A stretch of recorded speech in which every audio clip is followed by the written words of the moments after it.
Hi, I'm Goldstein. In this video I'm going to discuss why I consider the King's Court primarily a ministry instead of a business, and why some of the music from the King's Court is free and other music is not. The primary focus of any Christian ministry is Jesus Christ.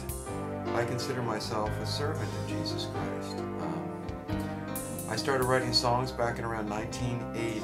I graduated from college with a degree in music, and I can remember one day I was sitting outside in the house I used to live in, and I was reading something in the Bible, in Isaiah, I believe, and I'd written music before this, but I thought, gee, that would make a great song. So I got a pencil, and I think I wrote a canon or something.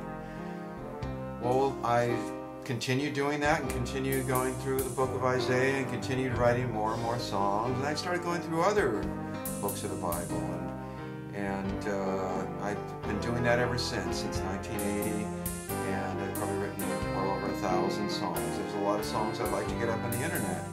I spend a lot of time trying to work on the business side of this. I joined CCLI so I can get royalties for my songs. The songwriter is not often very easy to make a living, so I do other things besides songwriting to actually support myself, to actually make this ministry happen.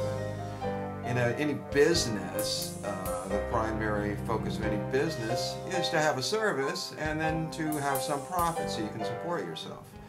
In the businesses that I have as opposed to this business, such as playing at weddings and secular music, I have a profit. I do that. I teach music. I have a profit at that. And the kingscourt.com, that's based on royalties and based on sales. It's a ministry. Its primary focus is evangelism. Jesus told us to go into the world and preach the gospel, so I take that seriously. And but on the other hand, all the ministries that I know do have some income. Otherwise, the ministry doesn't continue. I'm not, by saying that, I'm not suggesting that I'll quit. I'm just saying that a ministry has to have some means in order to continue. So I have different editions in my ministry, and there's different song books, and I'll show you some examples of those different various editions where you can get piano parts or guitar parts or instrumental parts or vocal harmony parts or whatever.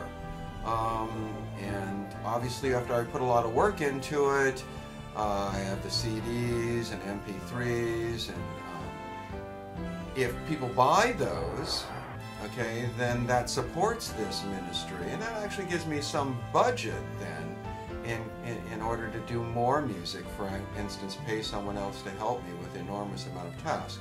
Sometimes if there's no profit whatsoever in a ministry to support itself, then all the people I know that do ministries like that, they sometimes they get depressed about it, or they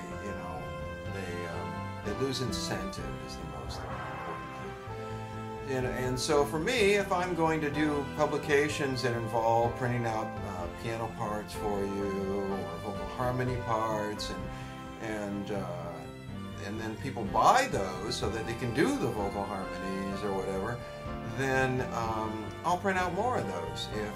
If I can't make any sales through those, then those may not happen in the future.